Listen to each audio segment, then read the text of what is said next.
le monde.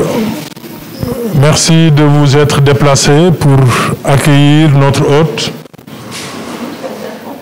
Madame la députée, Madame Meignet Milfer, députée de la 10e circonscription du département de l'Isère, vice-présidente de la Commission environnement et développement durable à l'Assemblée nationale française. Madame la députée, soyez la bienvenue à Bargny. Avec Monsieur le maire, Daouda Moustapha Diouf, l'ensemble des conseillers municipaux ici présents, les délégués de quartier, les présidents de conseils de quartier et des associations évoluant dans l'environnement se joignent tous à moi pour vous souhaiter la bienvenue ici à Bargny. Dans le cadre de ces activités à l'Assemblée nationale française, venir nous rencontrer pour s'enquérir de la situation environnementale au Sénégal, particulièrement aujourd'hui à Bargny, et surtout aussi de voir comment nous traitons ces questions à l'échelle de la commune de Bargny. Nous lui remercions pour cet intérêt qu'il porte à notre commune et nous lui ouvrons les bras pour ensemble échanger sur comment on s'y prend nous, mais vous aussi, s'enquérir de l'expérience de la France sur comment vous traitez également ces questions. Sur le plan environnemental, le premier défi, c'est la pollution industrielle. Je crois savoir d'ailleurs que la maison mère de la Sococim est chez vous, dans votre département, et c'est d'ailleurs un autre intérêt supplémentaire. Nous profitons aussi de cette tribune et à travers votre présence pour lancer aussi vos messages à notre maison mère, si je puis dire. La Sococim est installée ici depuis 1948, exploite bien évidemment nos carrières et déploie toute sa dimension commerciale à l'échelle de la sous-région et au-delà. C'est une cohabitation qui n'est pas facile, il faut le dire. Nous avons connu des moments très difficiles avec eux, notamment, si je ne me trompe, c'est en 2006, où il y avait des difficultés majeures que tout le Sénégal avait suivies à l'époque. Nous, à notre arrivée aux responsabilités, nous avons privilégié le dialogue pour trouver des solutions. À partir du moment où l'industrie est là, il fallait ouvrir des plages de discussion. Nous avons ouvert au moins 3 sujets sur la table. La question de l'environnement, la question de la fiscalité et la question de la contribution de la Sococim dans le cadre d'une démarche RSE. Sur la question de l'environnement, il y a 2 défis majeurs. Le rejet atmosphérique. Et nous travaillons avec eux, le ministère de l'Environnement, pour que les techniques qui soient utilisées ici, les filtres qui sont utilisés ici, soient de la dernière génération pour minimiser l'impact en CO2 au niveau des rejets atmosphériques. C'est un combat local, c'est aussi un combat mondial puisque nous savons que le CO2 aujourd'hui fait partie des polluants qui créent d'énormes difficultés et qui participent au changement climatique.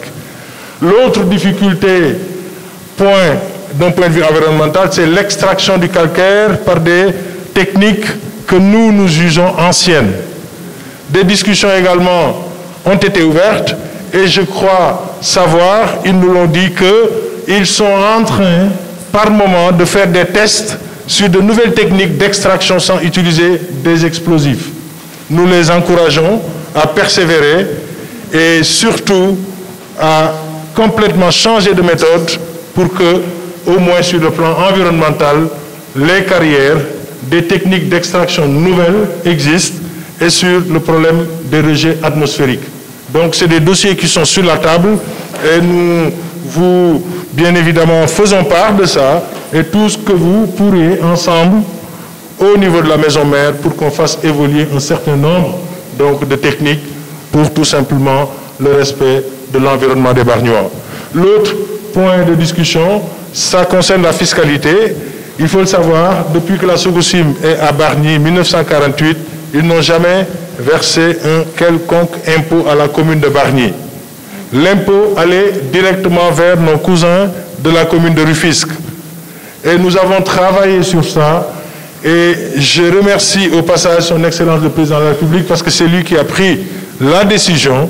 Je dois aussi dire que les autorités de la SOCOSIM étaient sensibilisées et ont souhaité aussi que cette question connaisse enfin une fin, si je puis dire. C'est au mois de juillet dernier, pour la première fois, que 250 millions provenant de la SOCOSIM au titre de la CELVL, ils l'ont versé dans les comptes de la commune. C'est une avancée majeure. Nous saluons l'engagement du chef de l'État sur cette question. Nous saluons aussi la clairvoyance du DG de la SOCOSIM sur ces questions.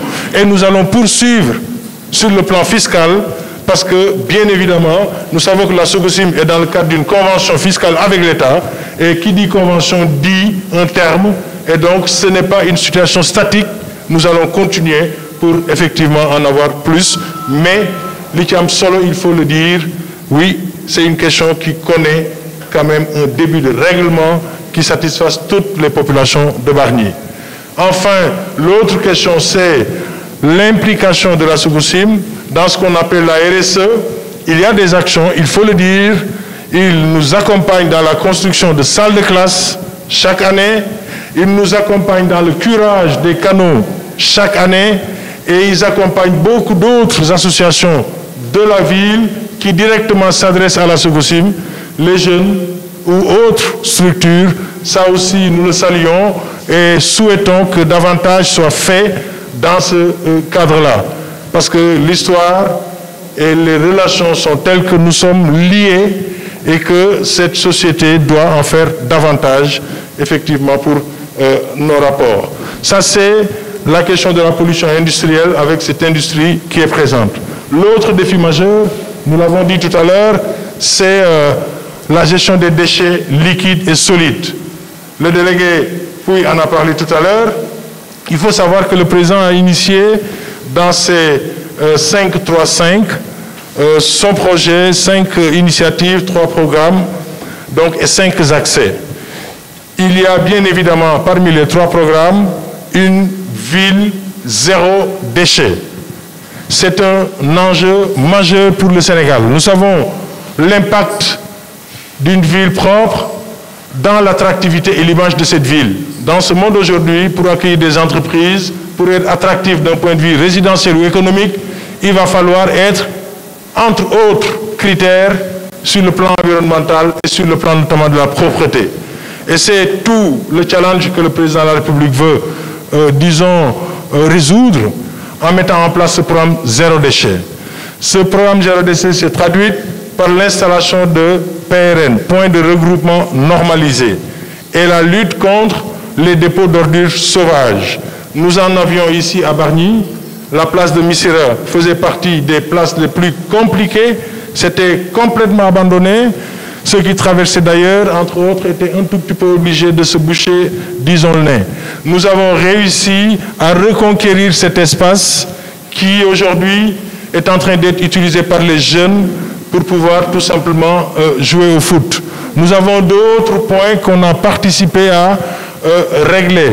La question du front de mer, j'y reviens, c'est un espace qu'on ne pouvait pas mettre les pieds là-bas.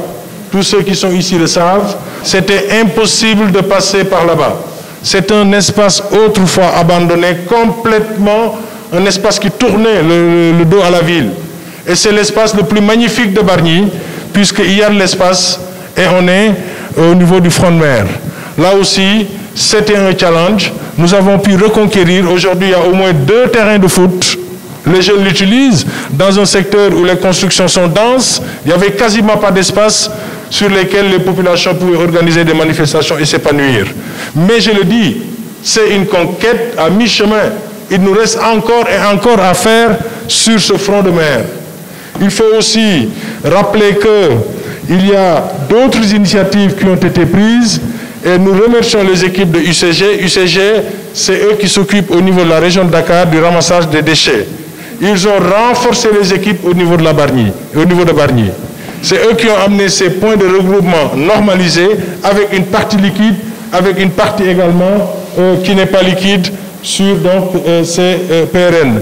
Nous avons aussi toujours dans la démarche cadre de vie et environnement aujourd'hui 40 jeunes qui s'occupent du désensablement de nos voiries. C'est des emplois pour les jeunes. Ces 40 jeunes ont été embauchés dans le cadre d'une convention avec le FERA, Fonds d'entretien routier autonome, une structure de l'État, et qui arpente les différents axes de la commune pour désensabler.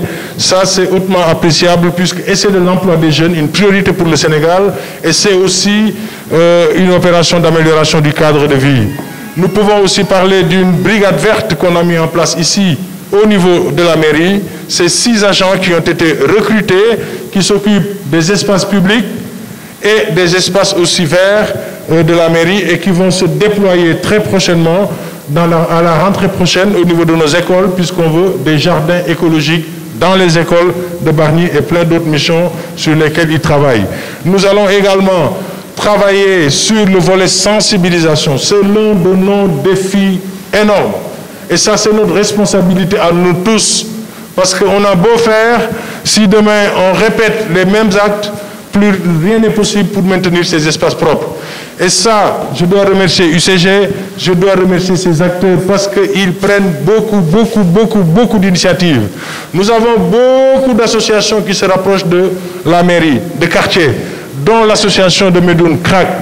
Et nous allons, là, le 18, samedi, signer des contrats d'engagement pour l'amélioration du cadre de vie. C'est comme ça qu'on l'a appelé. C'est-à-dire les acteurs d'un quartier qui portent un projet de reboisement, de pavage, de je ne sais quoi, qui participent à l'amélioration du cadre de vie. Nous allons signer, la mairie et ses associations, un contrat d'engagement pour l'amélioration du cadre de vie. Dans ce contrat, il sera consigné tout un tas d'actions, de sensibilisation, de reboisement, et la mairie aussi s'engagera à financer, et on mettra en place des comités de suivi locaux constitués des acteurs du quartier et des acteurs de la mairie. Nous allons faire les signatures ce samedi, qui est la journée mondiale du nettoyage, et c'est l'anniversaire des assises du nettoyage qu'on avait tenu l'année dernière et qui avait mobilisé beaucoup d'acteurs nationaux et qui avait produit en tout cas un livrable qui est aujourd'hui notre, disons, référence dans le déploiement de nos politiques sur cette problématique de gestion des déchets solides. Oui, le défi majeur, c'est la promotion du système d'assainissement dans nos villes. Il y a très peu de communes, je n'ai pas le chiffre, mais ce n'est pas 5% des communes il n'y a pas 5% de communes qui ont un système d'assainissement. Ça, c'est le gros challenge de notre Sénégal. Et nous aussi, on y travaille avec différents partenaires pour avoir un schéma d'assainissement. Encore faudrait-il le financer. Mais ça, c'est un gros challenge. Et l'État y travaille au quotidien. Je pense que c'est quelque chose depuis le ministère. Et en tout cas, ça, c'est utile pour nous aider à coordonner, hiérarchiser, évaluer et définir des stratégies pour que tous les acteurs puissent s'engager. L'autre volet, l'avant-dernier, j'ai envie de dire, c'est l'aménagement du territoire. Vous avez aussi cette commission-là. Nous ne savons pas faire de l'environnement sans aménagement de territoire. Et dans l'aménagement maintenant, il s'y est de prendre en compte la dimension environnementale, entre autres dimensions. Nous sommes en train d'élaborer un plan, un schéma d'aménagement et de développement territorial.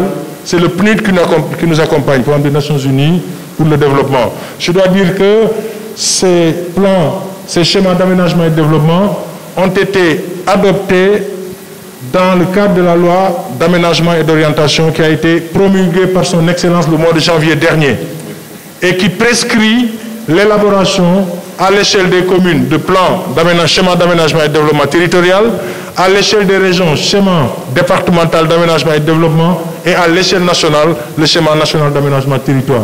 Et c'est ce plan-là qui doit nous permettre de contextualiser les solutions nationales, mais aussi de sortir un certain nombre de principes d'aménagement et d'actions permettant une meilleure prise en compte de la dimension environnementale dans ce que nous faisons.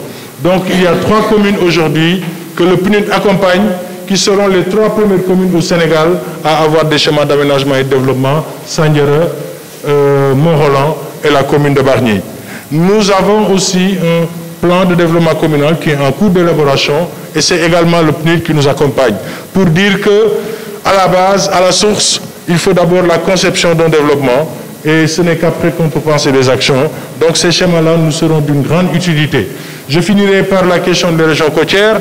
Je crois que les témoignages sont édifiants sur les conséquences des cimetières engloutis, des lieux de culte et les maisons, bien évidemment. C'est très dur, c'est douloureux, cette affaire-là. Nous y travaillons avec l'État dans le cadre du plan national d'adaptation, mais nous développons également nous-mêmes nos solutions pour venir à bout. Et je dois ici dire modestement qu'on est la première commune du Sénégal à s'engager dans un programme de relogement. Parce que les actions sont multiformes. Il faut, oui, fixer le trait de côte par des systèmes après études, digue ou brise-lames. Ça, c'est un aspect. L'autre aspect également, c'est que nous avons dans ces quartiers un problème d'érosion, c'est vrai, mais nous avons un problème aussi d'habitat digne, nous avons un problème environnemental, nous avons un problème de sécurité. Demain, s'il y a des difficultés dans ces quartiers, il sera très difficile pour les voitures de secours de pouvoir pénétrer pour apporter l'assistance qu'il faut aux populations. Donc quand on combine tout ça, on ne peut pas ne pas penser à une opération de relogement d'une part, d'autre part à une opération de restructuration également. Nous avions reçu ici le programme WACA, West African Coast. En tout cas, c'est un programme de la Banque mondiale qui essaie de régler le problème de la région à la dimension qu'il sied à l'échelle de toutes les communes. Ils sont venus nous voir et il y a parmi les villes qui sont retenues et dont les études sont en cours, la ville de Bargny, la commune de Bargny, où il y a une étude de restructuration du quartier de Bargny. Dans le cadre du Fonds vert, nous savons que c'est des projets très longs, des circuits de financement très complexes et qu'il va falloir de la patience. Nous le sommes parce que nous comprenons les enjeux.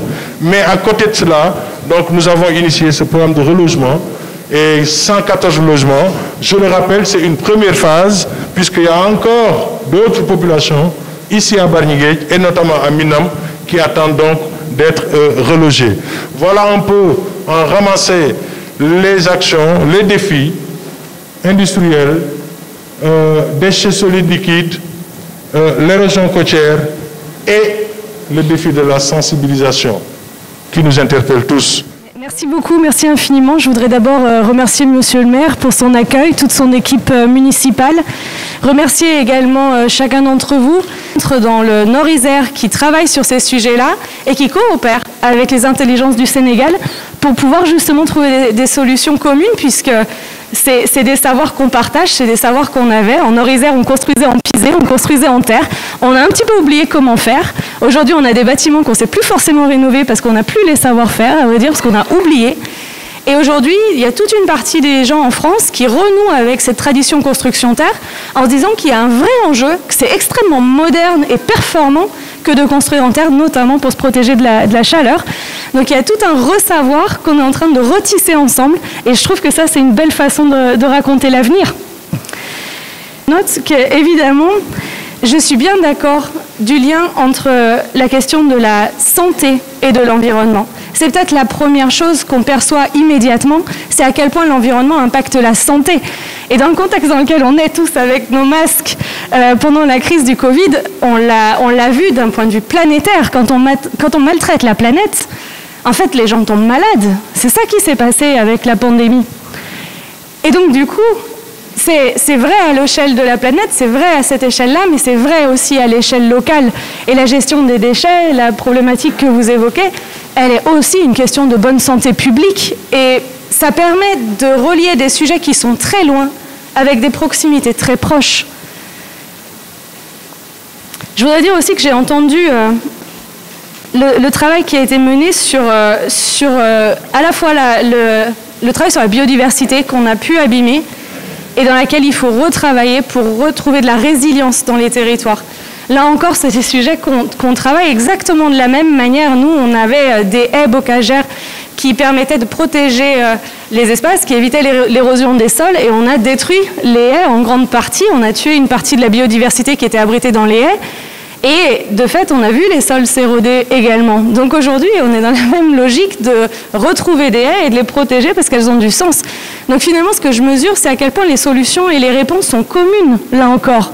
On vit dans des territoires différents et avec des impacts différents, des choses qui sont similaires et dans lesquelles les intelligences peuvent être vraiment partagées. La question de la biodiversité en ville, par exemple, chez nous, notre biodiversité, elle n'est pas habituée aux températures qu'on a dans les villes. Et la biodiversité qui est la vôtre est plus résistante aux températures qu'on trouve aujourd'hui dans les villes. Donc on vient puiser de la biodiversité d'ici, par exemple, pour pouvoir avoir des villes qui sont ombragées, qui apportent de l'humidification de l'air grâce à la biodiversité, qui sont encore une fois une preuve des partenariats et des passerelles, jusque dans les arbres qu'on plante. Et là encore, je veux y voir un symbole d'avenir. Vous avez des enjeux ici qui sont impressionnant de complexité. Et c'est avec énormément d'humilité que je me présente à vous en... Je ne pourrais pas donner le début d'une solution.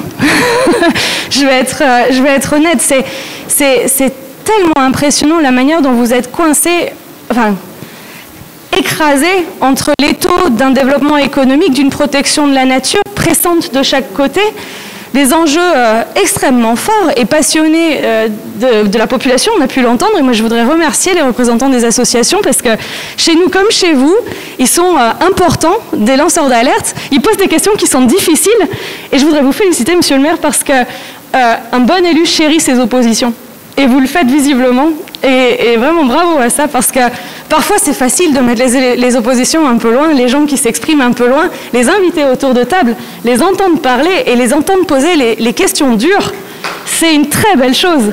C'est une très belle chose. C'est un bon élu chérit ses oppositions parce qu'elles permettent de faire des garde-fous à nos actions. Parce que c'est tellement facile de vous dire toute la journée « Bravo, monsieur le maire, bravo, monsieur le maire, bravo, monsieur le maire ». Mais les gens qui posent les questions difficiles, il faut réfléchir aussi. Et félicitations pour les invités dans le tour de table. Donc oui, des enjeux extrêmement importants parce que vous l'avez dit, votre territoire, il est aussi au cœur non seulement d'un enjeu immédiat local, et je veux dire toute ma sympathie et mon émotion pour ce que vous vivez, parce que je ne peux pas imaginer ce que c'est que de perdre son lieu de culte, de perdre son cimetière, de ne plus avoir le lieu de recueillement qui était le sien, qui était celui de son histoire, de perdre sa maison. C'est vous dire mon empathie pour cette douleur-là. Et en même temps, donc des enjeux qui sont très proches de vous et de vos cœurs. Et en même temps, des enjeux où votre place, elle n'est pas que la place d'ici, ce n'est pas que l'enjeu de Bargny et de ses habitants, c'est l'enjeu d'un territoire en transformation. C'est la relation de Bargny et de Dakar. C'est la relation de ce territoire qui se consolide et qui évolue à une vitesse incroyable, incroyable. La ville se transforme sans cesse. Enfin, je veux dire, notre GPS, il avait du mal à suivre.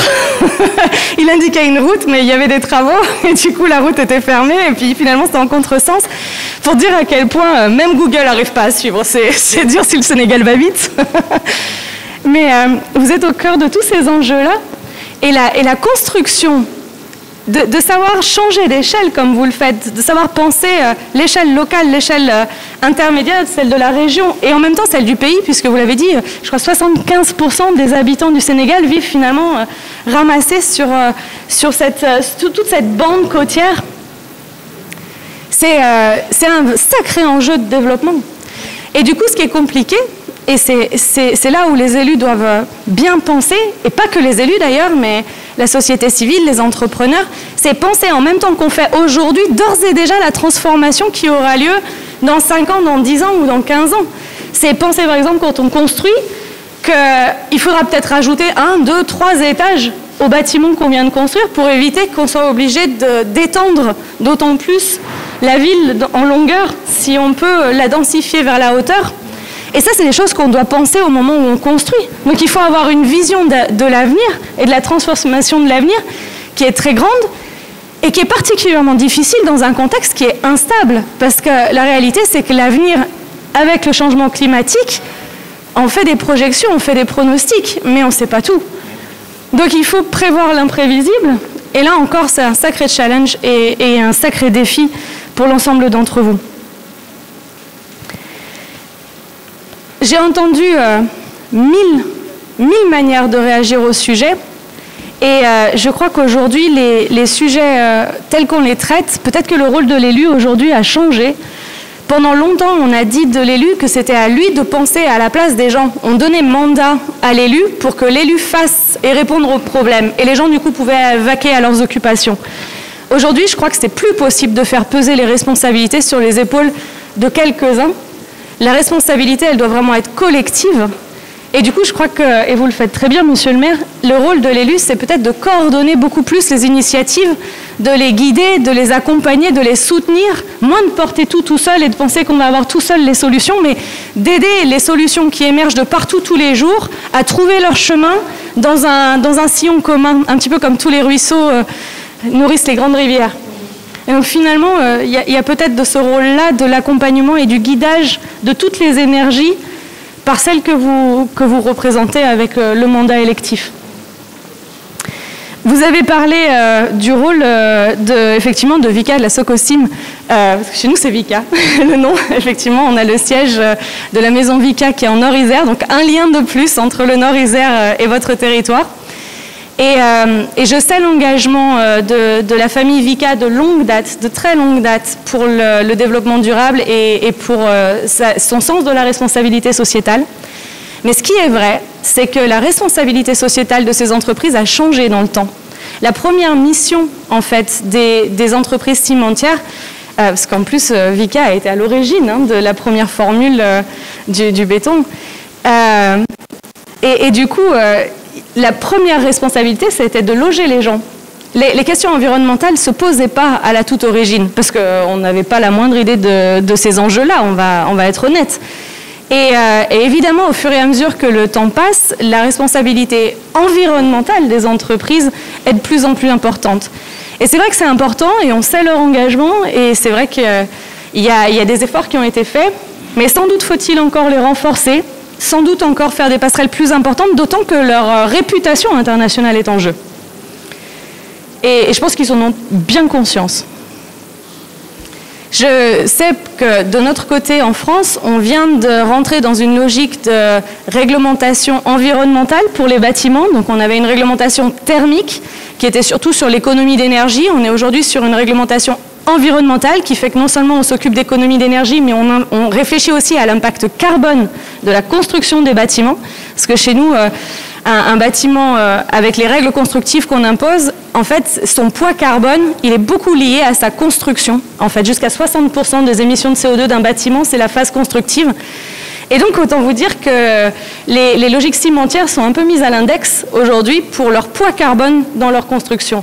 Donc, il y a une pression très forte qui est mise en France sur les entreprises cimentières et sur toutes les filières pour qu'elles réduisent leur impact carbone, qu'elles réduisent leur impact sur les rejets dans l'air, parce qu'il y a toute cette problématique de particules fines en même temps qui se génère, on l'a vu en arrivant, le nuage qui entoure bien entendu l'usine. Donc moi je suis 100% d'accord avec vous sur le fait que ce n'est pas des oppositions qu'il faut construire, surtout sur des partenariats qui ont été aussi longs dans les territoires, mais c'est vraiment des partenariats exigeants, des négociations qui doivent se faire et qui doivent être sans relâche. Et là encore, évidemment, si je peux vous accompagner là-dedans, vous aurez mon soutien, tout en sachant et en rappelant encore une fois qu'il y a une vraie sincérité dans l'entreprise Vika. Enfin, nous, on le voit en France, ils sont vraiment engagés dans une transition sociétale.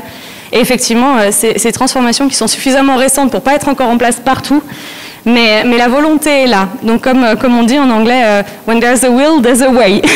Donc, on trouvera les moyens. Peut-être dire un mot sur ce que j'ai eu l'honneur et la chance de rencontrer Monsieur le ministre de l'Environnement. Et dans les échanges qu'on a pu avoir, il a suggéré que pourrait être mis en place un partenariat sur le marché carbone, en fait bilatéral, entre la France et le Sénégal. J'ai trouvé que c'était une vraie belle idée. Avec toutes les nuances qui sont encore une fois celles de notre histoire partagée, il y a cet enjeu. En France, on paye très cher pour éviter le carbone qu'on émet. Donc il y a un enjeu, on paye le carbone évité. Alors on peut payer le carbone évité sur un marché global où finalement on achète le carbone le moins cher partout, ou alors on peut imaginer qu'acheter le carbone évité, on peut le faire aussi de manière plus partenariale, plus ciblée avec nos partenaires historiques. Et je trouve que ça a du sens, ce que proposait monsieur le ministre de l'Environnement. On a parlé aussi avec des entreprises, notamment sur le sujet de la construction, parce qu'il se trouve que c'est un peu un de mes sujets de prédilection. Et une de leurs demandes, c'était de savoir comment on pourrait travailler sur des critères environnementaux plus importants dans les commandes de construction, dans les commandes de bâtiments qui sont faites pour permettre aux entreprises innovantes d'innover justement, parce que quand on innove, ça coûte un peu plus cher. Et s'il n'y a pas de commande pour l'innovation environnementale, ça coûte toujours trop cher l'innovation environnementale. Donc si on veut que des solutions constructives pertinentes émergent, et émergent ici avec les sujets qui sont les vôtres, parce qu'on n'habite pas les maisons de la même manière ici ou en France. Enfin, il faut que les solutions qui sont créées soient créées ici, avec les entreprises d'ici, avec les solutions d'ici, pour que ça fasse sens ici. Voilà, je crois que je vous ai dit tout ce que je voulais vous dire.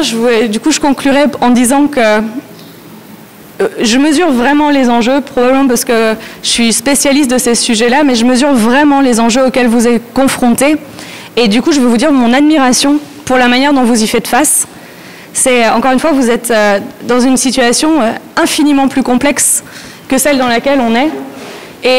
Et donc, beaucoup d'admiration pour votre mobilisation et comptez sur mon soutien et mon aide chaque fois que ce sera utile ou possible de le faire. Vous l'aurez sans conteste. Merci encore, Monsieur le maire. La perception de notre difficulté, le social, l'environnement et le développement économique, c'est au carrefour et au croisement de ces trois secteurs qu'on doit trouver le chemin. C'est vrai, pour nous, ce n'est pas évident. On ne peut pas parler de croissance quand on a un taux de pauvreté aussi élevé. Il nous appartient certainement dans cette difficulté de trouver les moyens pour inscrire la dimension environnementale dans nos politiques de développement. Je crois que c'est la meilleure option. C'est d'ailleurs l'option qu'a prise son Excellence le chef de l'État, mais avec des défis énormes. L'autre élément que je souhaite aussi évoquer dans son speech, oui, ce n'est pas des leçons, mais des rappels. Et revenir sur l'échelon local, elle l'a si bien dit, quelles que soient les réglementations internationales à l'ONU, à l'Assemblée, ça se passe sur le terrain. Et encore une fois, nous ne cesserons de le dire, d'exprimer toute la fierté par rapport à nos acteurs qui sont au quotidien, au niveau du terrain, et ce, quelle que soit leur opinion et point de vue, après tout, on est tous parents. Donc nous sommes à l'aise. Et nous avons l'habitude de ces exercices où toutes les parties prenantes, quelles que soient les convictions des uns et des autres, viennent l'exprimer. Nous sommes tous parents et c'est ce qu'on met en tout cas en avant de nos échanges. Je dois aussi vous remercier par rapport, je dirais, à la sympathie, à la compassion des difficultés que vivent nos parents. C'est vrai, ce n'est pas évident de se lever et de voir sous sa fenêtre, voilà, un certain nombre quand même de choses, le cimetière, c'est pas du tout évident, mais ils ont la foi et la solidarité est bien présente, nationale et locale, et c'est ça qui nous permet de tenir. Nous sommes convaincus que les solutions vont venir, c'est des moments difficiles, mais on viendra à bout de ces moments-là. Je vous remercie également de montrer une disponibilité à nous accompagner avec nos partenaires de la Sococim, à tisser une relation avec la maison mère pour avancer. Nous sommes dans un partenariat positif. Nous souhaitons et nous allons poursuivre les échanges, les discussions. Il n'y a que comme ça qu'on peut régler notre question. C'est la conviction de tout le conseil municipal. Les résultats obtenus, nous l'avons obtenus de la sorte. Il n'y a aucune raison qu'on ne change d'approche. Donc, merci en tout cas de vous montrer disponible pour ensemble essayer de voir comment relever ces défis communs.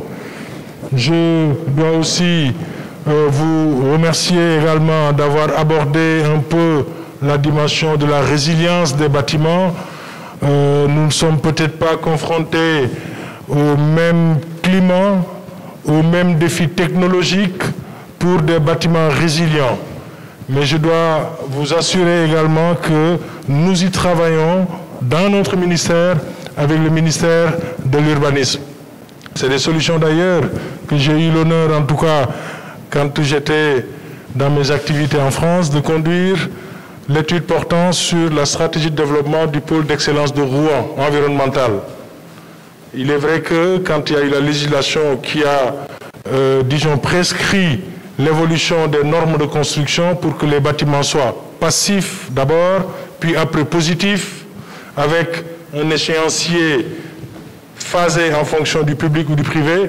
Nous avions eu l'honneur à l'époque, c'était Laurent Fabius qui était le président de la communauté d'agglo, de conduire donc l'étude portant sur la stratégie du pôle d'excellence environnementale de Rouen. Donc nous avions à l'époque proposé beaucoup centres de recherche, matériothèque, parce qu'il va falloir faire des recherches sur les matériaux, etc., etc., etc.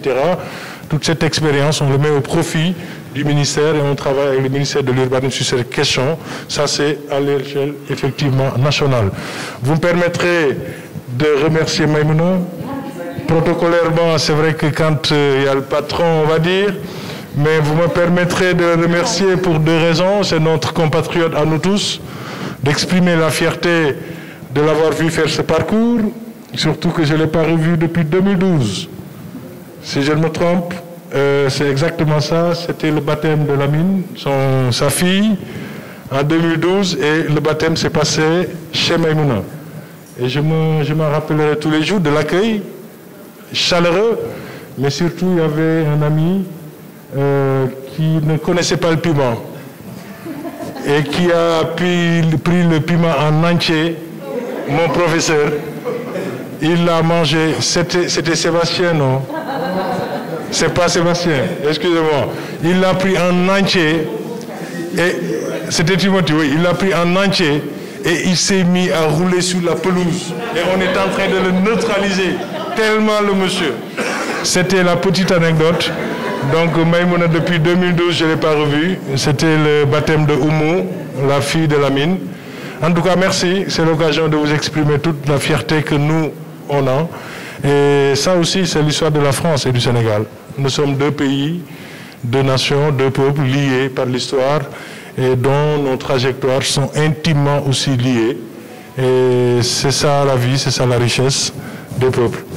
En tout cas, merci. Merci aussi à l'autre de votre Élise, votre collaboratrice. Et merci à toute l'assistance. Merci vraiment au président de quartier, du conseil de quartier, aux délégués, aux conseillers, à tous les acteurs associatifs. Et nous sommes avec vous. Nous vous encourageons, nous vous félicitons. Merci à ma conseillère technique de mon cabinet d'être venu aussi assister à cette cérémonie. J'avais un cadeau pour vous et je voudrais vous le remettre pour vous remercier infiniment pour votre accueil.